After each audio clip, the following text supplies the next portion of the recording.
चौधरी साहब, तहरीक अदम एतमाद कितनी तैयारी है, कितने कॉन्फिडेंट हैं?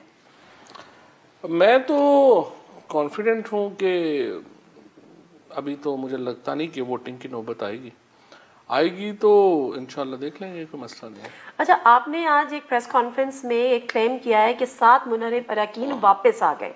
एक तरफ आप ये क्लेम कर रहे हैं कि वो वापस आ रहे हैं, खान साहब उनको कह रहे हैं कि वो वापस आ जाएंगे, दूसरी तरफ आप उनको शो कॉज नोटिस भी इशू कर रहे हैं, तो ये प्रेशर टैक्टिक्स से क्या है? नहीं, हमने तो नोटिस जो दिए हैं उनमें है ना कि 7 दिनों के अंदर आप वापस रजू कर लें, तौबा कर लें, तो वो नोटिस इशू किए हैं। इनमें देखें, पहली बात तो ये है नादिया कि ये कोई 1989-90 वाला पाकिस्तान नहीं है।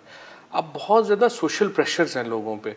मसलन एक जो हमारे MNA हैं मुल्तान से, उनके भाई ने कॉल किया और कहा कि ये जो कुछ हुआ है बड़ा अनफॉर्चुनेट है और हमारा तो ख़ानदान जो है उसको प्रूव नहीं करता जिस तरीके से उन्होंने किया। इस तरह से आपने देखा नूर आलम की आपने वीडियोस देखी, जिस तरह से जो हुआ है इन पे तो एक सोसाइटी का बहुत प्रेशर है। ये प्रेशर हमें की ज़रूरत ही नहीं पैदा करनी। अच्छा, आप ये कह रहे हैं कि वोटिंग की शायद नौबत ही नहीं आएगी, लेकिन दूसरी तरफ आज जो प्रेस कॉन्फ्रेंस हुई है, शहबाज शरीफ साहब, मौलाना साहब, बिलावल भुट्टो, उन्होंने कहा है कि 21 को जब कौमी असम्बली का इजलास आप बुलाएंगे उसी दिन तहरीक अदम एतमाद पेश होगी, और अगर आप नहीं करेंगे तो फिर हम देख लेंगे, हम वहीं पे धरना देंगे, देखते हैं आप कैसे नहीं करते। नहीं देखें, 21 को तो पता नहीं अभी इजलास है भी कि नहीं है, वो तो जब होगा उस वक्त ही कर सकते हैं। आप लोगों ने 21 डेट नहीं दी है? नहीं, अभी तो डेट में अभी तक इजलास की डेट तो कोई नहीं आई है। तो आप ये कह रहे हैं कि 21 को इजलास ना हो, नहीं भी हो सकता? अभी तक तो ये तो 21, 22, 23 तक जहाँ तक मेरा ख्याल है, ये तो सेशन जो है ये तो अभी तो OIC वालों के पास है। वज़ीर जो हॉल है वही वज़ीर ख़ारजा, वज़ारत ख़ारजा के पास है। सो मुझे नहीं लगता कि ये कुछ तरह की कॉल अभी जो है वो मुमकिन होगी। और जो भी ये तो स्पीकर का प्रेरोगेटिव है, वो स्पीकर कब करते हैं, कैसे करते हैं। अच्छा, तो ये इत्तलात फिलहाल नहीं है कि जी 21 को इजलास कंफर्म है, इजलास आगे यानी OIC के बाद भी हो सकता है, क्योंकि उसकी वजह यह है कि बिलावल भुट्टो ज़रदारी ने हो सकता है इस स्टेटमेंट के बाद आप लोगों ने चेंज किया। उन्होंने कहा था कि अगर इन्होंने 21 को इजलास में तहरीक अदम एतमाद पेश नहीं की तो फिर हम देखते हैं कि OIC का इजलास ये कैसे करते हैं। बिलावल को क्या पता, तो ऐसे स्टेटमेंट थोड़ा कोई मैच्योर बंदा इस तरह के स्टेटमेंट थोड़ा ही देगा। वो तो पता नहीं ऐसे ही निकल के आए हैं, जैसे सो के उठा है तो मुर्गे ने अजान देनी होती है तो उन्होंने फैसला किया कि मैं ये बात कर दूं। इस तरह थोड़ी होता है। उनकी बेचारों की क्या हैसियत है कि वो इजाज़त देंगे या नहीं देंगे। OIC पाकिस्तान में 15 साल के बाद होने जा रही है। इस तरह के बयानात तो जो हैं वो हिंदुस्तान की जो मिनिस्टर्स हैं वो दें तो अच्छे भी लगते हैं, जो हमारे दुश्मन मुल्क हैं। ये कहना हो कि OIC नहीं होने देंगे, ये तो बड़ी एक मैं समझता हूँ एक एक्सट्रीमिज़म के ऊपर मबनी, शिद्दत पसंदी पे मबनी बयान है। मुझे उम्मीद है वो इस पर वापस भी लेंगे और माफ़ी भी मांगेंगे। अच्छा, आज तो आप ये कह रहे हैं कि उनकी हैसियत क्या है। सोशल मीडिया पे आपकी 9 साल पुरानी ट्वीट जो है वो अभी वायरल हुई हुई है, जिसमें आपने लिखा था कि बिलावल भुट्टो उम्मीद की एक किरण है पाकिस्तान के मुस्तकबिल के लिए। लेकिन बस आपके अंदाजे गलत भी तो होते हैं। अच्छा, आपका अंदाजा गलत। हाँ, एक्चुअली देखें, आप माजरत ख्वाह हैं इस बात पे। नहीं, एक्चुअली देखिए, मैं तो अब भी बिलावल साहब से कहता हूँ कि वो अपनी वालदा को फॉलो करें, वालद को फॉलो ना करें। उनका नाना जो थे जुल्फ़िकार अली भुट्टो शहीद, बेनज़ीर भुट्टो शहीद, वो लोगों को पॉलिटिक्स उनकी देखें। वालिद साहब उनकी पॉलिटिक्स जो है वो तो पीपल्स पार्टी के अंदर जिस किस्म की जो भी अब ये हॉर्स ट्रेडिंग है या चीज़ें हैं, ये जुल्फ़िकार अली भुट्टो के लिए तो मुश्किल था। उनको चाहिए वो पॉलिटिक्स फॉलो करें, और यकीनन हर बंदे के पास अपने रास्ते मेंड करने का वक्त होता है। अच्छा, तो अभी इजलास आपने कहा कि 21 को कंफर्म नहीं है, लेकिन 27 को यानी 27 मार्च को आपका जलसा कंफर्म है? 27 मार्च को जलसा कंफर्म। उसके बाद चौधरी परवेज इलाही साहब ने, जो आपके इत्तेहादी भी हैं और भी आपको इत्तेहादी आपकी मजबूरी भी है, उन्होंने कहा है आपसे कि पहले हुकूमत जो है वो जलसे की कॉल वापस ले और उसके बाद जो है वो अपोजिशन भी जलसे की कॉल या वहाँ पे जाने का। नहीं, लेकिन परवेज इलाही साहब ये क्यों कह रहे हैं जलसे की कॉल क्यों वापस लें? हम पॉलिटिकल पार्टी है और इसी तरह अपोजिशन भी पॉलिटिकल पार्टी है।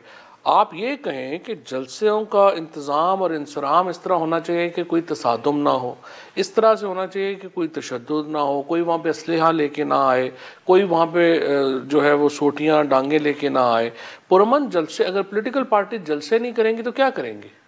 नहीं चौधरी साहब, अगर एक ही दिन एक ही वेन्यू पे थोड़े थोड़े फासले पे जलसे होते हैं तो आप लोग तो एहतियात कर लेंगे। नहीं, वेन्यू कारकुन तसादुम कर सकते। चलिए वेन्यू क्या इस्लामाबाद में टाइम वो 25 को कर रहे हैं, हम 27 को कर रहे हैं। और अगर तसादुम हो गया तो कौन जिम्मेदार हो गया? कुछ लोग अगर जान से चले जाते हैं, कौन जिम्मेदार होगा? क्यों जान से चले जाएंगे? ये को देखिए फ्रैंकली पीटीआई में तो ये कल्चर नहीं है, ये तो एमकेएम का था जो पहले अल्ताफ हुसैन की थी, या ये जेयूआई वगैरह में है। और to be fair with even PMLN Peoples Party का भी इस तरह का कल्चर नहीं है कि जलसों में आप फायरिंगें करें या जुलूस करें, वो नहीं, इतना नहीं है। हम ये जो पार्टीज़ हैं, मैं ये समझता हूँ कि 25 तारीख को इन्होंने करना है, जेयूआई ने, और इन्होंने करना है, ये अपना करें, इसको हम अपना करेंगे। आपने कहा पीटीआई का कल्चर ये नहीं है, लेकिन पीटीआई का कल्चर हमने पार्लियामेंट हाउस में हमला भी देखा। पीटीवी में अगर आप लोग नहीं थे, वो दूसरा ग्रुप था, लेकिन हमने जो सिंध हाउस पे अभी जो आप लोगों ने धावा बोला है, आप लोगों से मुराद डायरेक्टली आप नहीं होंगे, आपके कारकुन होंगे, तो उनको भी तो आप नहीं रोक सके ना। जब कारकुन मुश्तिल होते हैं तो you can not stop them. क्या उन्होंने किया? मतलब आप समझती हैं उन्हें लोटाक्रेसी के खिलाफ लोगों को खड़ा नहीं होना चाहिए? तो आप ये कह रहे हैं कि सिंध हाउस पे हमला करना कोई काबिल मुजम्मत चीज़ नहीं है? देखो, और सुप्रीम कोर्ट ने जो उसका नोटिस ले लिया वो फिर अहम ही ले लिया। नहीं, पहली बात तो यह है कि हमला तो तशद्दुद तो ज़ाहिर है किसी को भी नहीं करना चाहिए, लेकिन जो एक नेचुरल लोग उठे हैं पूरे, मैं देख रहा हूँ मुल्तान में, पेशावर में, हर जगह के ऊपर, मैं तो सैल्यूट करता हूँ उन लोगों को जिन्होंने बगैर किसी कॉल के, जिन्होंने हमला किया उनको भी सैल्यूट करते हैं। वो भी कारकुन उठे हैं, गए हैं, और वहाँ कोई तसादुम नहीं हुआ। क्या हुआ है वहाँ पे? सारे गैर मुसल्ला लोग थे, कुछ भी नहीं होता। और मैं हैरान हूँ कि आपने अंदर की जो हो रहा है, जो बदबूदार काम अंदर हुआ है, आप उसकी मजम्मत कर नहीं रही हैं। जो एहतजाज कर रहे हैं उसके आप खिलाफ हैं। अभी तो पार्टी शुरू हुई है, अभी तो मैंने बातें शुरू की हैं, आगे तो आप खिलाफ हैं वैसे हॉर्स ट्रेडिंग के? बिल्कुल खिलाफ हूँ। शुक्र है, मुझे तो डर ही लग गया कि कहीं आप इसको हक में ना हो तकरीर शुरू। आप डरा नहीं करें, अभी घबराने का वक्त शुरू नहीं हुआ आपके। नहीं, घबराने का हमारा वक्त है। अच्छा सुने, कल जब हम अपोजिशन, जो साबिक अपोजिशन लीडर खुर्शीद शाह साहब से बात कर रहे थे, तो खुर्शीद शाह साहब से मैंने ये सवाल किया था कि आप फ्लोर क्रॉसिंग करा रहे हैं, काबिल मुसम्मत चीज़ है, आइन के मुनाफी चीज़ है, और आप लोग वो पार्टी जिन्होंने 73 का आइन दिया, आप ये चीज़ कर रहे हैं। तो उन्होंने कहा कि जी उसका एक तरीक़ाकार है, अगर फ्लोर क्रॉसिंग होती है तो फिर उसकी सज़ा भी है, और वो सज़ा भुगतने को भी वो लोग अगर तैयार हैं, तंग है, परेशान है, तो उसके अलावा कोई ऑप्शन नहीं है। तो वो तो इस तरह से देखा जाए तो फ्लोर क्रॉसिंग को कह रहे हैं ठीक है, अगर हम गुनाह कर लेते हैं तो बाद में उसकी सज़ा भुगत लेंगे, फ्लोर क्रॉसिंग कर लें बाद में डिस्क्वालीफाई हो जाएंगे, कोई बात नहीं। ये तो जनरेशन ही, ये जो खुर्शीद शाह साहब की जो लॉट है ना एक पूरी, ये एक ख़ास थिंकिंग पैटर्न है। इनके नज़दीक गुनाह और बुराई कोई बुराई नहीं है, गुनाह कोई गुनाह ही नहीं है। ये बस कहते हैं कि मेरा मुफाद सर्व होना चाहिए, बाकी कुछ हो जाए कोई। अब ये जो 63A ये ख़ुद पीपल्स पार्टी और नून 18वीं तरमीम के ज़रिए जो लेके आए थे, देखिए झगड़ा ये नहीं है कि ये लाजमी नहीं है कि ये लोग इमरान खान को वोट दें, ये हर बंदे का डेमोक्रेटिक राइट है कि वो कैसे एक्सरसाइज करे। लेकिन प्रॉब्लम क्या है? प्रॉब्लम यह है, उसका तरीका यह है कि ये रिज़ाइन करें अपनी पार्टी से, इलेक्शन लड़ें दूसरे के ऊपर और आके मुखालिफ वोट दे दें। इशू ये है कि मैं अगर इमरान खान के नाम के ऊपर वोट लेके आया हूँ, टिकट पे इलेक्शन लड़के आया हुआ, मैं नहीं वोट दे सकता इमरान खान के खिलाफ। The only way forward is मैं रिज़ाइन करूँ और जाऊँ। और जो बंदा भी इसको इनकरेज करेगा, अब आप मुझे बताएं, ये जो वहाँ पे ख़वातीन चली गई, ये जो लोग वहाँ पे चले गए, ये क्यों चले गए वहाँ पे? मतलब आप देखें, एक जो है एक को 7-7 करोड़ रुपया किसी को ऑफर हो गया, एक को 12 करोड़ रुपया मिल गया। अगर मुल्क इस तरह से ये जमहूरियत चलानी है तो इसका मतलब क्या है? इसका मतलब यह है अगर आपके पास लेट से 100 अरब रुपया है, आप तो पूरी असम्बली खरीद लें, बात ख़त्म हो गई। अच्छा, तो आपके पास कोई सबूत है कि इन्होंने पैसे लिए? ये जो जाना इनका वहाँ पे बात करना, यही सबूत काफ़ी है। वो तो कह रहे हैं हमने कुछ नहीं लिया। कैसे कुछ नहीं लिया? ये कोई महात्मा गांधी या कोई कायदे-ए-आज़म मोहम्मद अली जिन्ना जो यहाँ पे चले गए? कैसे करेंगे? प्रूफ ही प्रूफ है।